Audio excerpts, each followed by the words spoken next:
सर्वेभ्यः नमो नमः। जय श्री राम। सज्जनों, आज हम करवा चौथ की चर्चा कर रहे हैं।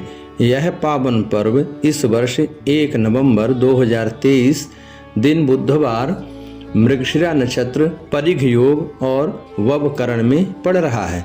साथ ही साथ इसका जो पूजन का मुहूर्त है वह रात्रि 8 बजे से शुरू होगा वृष लग्न में। चंद्रमा का उदय काल जो है रात्रि 8:01 पर हो रहा है और सौभाग्य से चंद्रमा वृष राशि में भी हैं और वृष लग्न में उनका उदय भी हो रहा है। तो यह तो पावन योग हो गया, लेकिन इसके पीछे हमें एक विशेष बात का ध्यान रखना है कि इस बार आपको मालूम ही है कि 28 तारीख को चंद्र ग्रहण पड़ा, जिससे चंद्र में निर्बलता आ गई और इस निर्बल चंद्र के प्रभाव से हमारी उस प्रकार की मनोकामनाएं पूरी होने में थोड़ी सी बाधाएं और संदेह रहेगा। दूसरा, बुधवार के दिन ये करवा चौथ है, तो चंद्र और बुध में परस्पर वैर भाव है। यह तो पिता पुत्र, लेकिन इनमें परस्पर वैर भाव होने के कारण ये भी एक तरह से चंद्र को निर्बल और दूषित करने का योग बनता है। तो हमें दो बातों को ध्यान में रखना है। पहला, मुहूर्त तो आपको प्राप्त हो ही गया है कि 8 बजे से आप पूजा प्रारंभ करेंगे। जैसे आप हमेशा पूजा करते थे वैसे ही पूजा करेंगे, उसमें कोई फेरबदल नहीं करना है। बस चंद्र की दुर्बलता को दूर करने के लिए और बुध के और चंद्र के बीच में जो वैमनस्यता है, वैरभाव, उसके दुष्प्रभाव से बचने के लिए आपको 2 उपाय करने हैं। आपने चंद्र को अर्घ्य दिया, मतलब लोटे में दूध, चावल, शक्कर, सफ़ेद पुष्प, थोड़ा सा गंगा जल डाल लें और चंद्र को अर्घ्य दे दें। उसके बाद आपको 7 दूर्वा और 1 कमल का पुष्प, अगर श्वेत कमल मिलता है तो सर्वोत्तम है।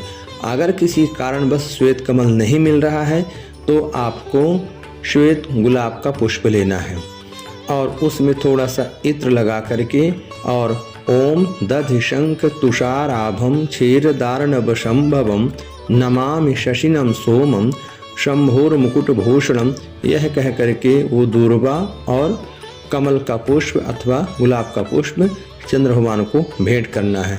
उसके बाद भगवान शिव को आपको पंचामृत भेंट करना है।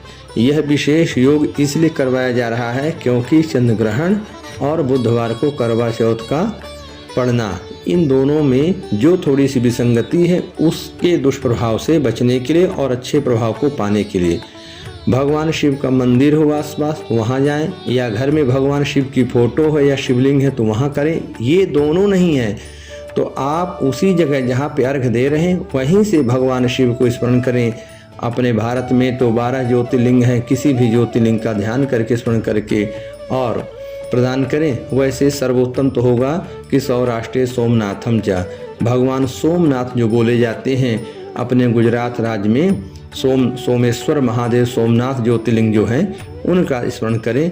समुद्र का तट भी है और चंद्र की उत्पत्ति समुद्र से हुई भी है और शिव के जटा में यानी मस्तक पर विराजमान भी हैं। उन सोमनाथ का ध्यान करके नाम ले लें कि हे दीनदयाल, हे प्रभु सोमनाथ, यह पंचामृत भोग के रूप में, नैवेद्य के रूप में आपको समर्पित करता हूँ, करती हूँ और इसे स्वीकार करके हमारे मनोरथ को पूरा करें, दुर्भाग्यों का नाश करके सौभाग्य की वृद्धि करें और चंद्र की निर्बलता और वैमनस्य का कोई भी दुष्प्रभाव हमारे दाम्पत्य जीवन पर, पारिवारिक वैवाहिक जीवन पर ना पड़े, ऐसी कृपा प्रदान करें। इस प्रकार से भाव भरी प्रार्थना करके भगवान शिव को यहीं से पंचामृत आप भेंट करेंगे और सहर्ष उनको स्वीकार होगा और आपकी मनोकामना पूर्ति होगी। यह विशेष योग आपको पता ही है कि हमने क्यों बताया है, सिर्फ चंद्र ग्रहण के कारण। साथ ही साथ मृगशिरा नक्षत्र का योग और उच्च चंद्रमा का योग है, तो इसमें आप कुछ हरी वस्तुओं का दान जरूर करें, पूजा में हरी वस्तुओं का प्रयोग जरूर करें। इससे भी आपका यह व्रत और सौभाग्य देने वाला होगा और सुख समृद्धि को बढ़ाने वाला होगा। इतनी बातों का ध्यान करके आप इस व्रत का पालन भी करेंगे और इसका लाभ भी लेंगे। अगले वीडियो में आपके लिए कुछ नई बातें लेकर के आएंगे। भगवान नारायण आपके सौभाग्य की, सुख समृद्धि की वृद्धि करें। सभी प्रकार की सुख शांति के साथ आपका जीवन मंगलमय हो। जय श्री राम। धन्यवाद।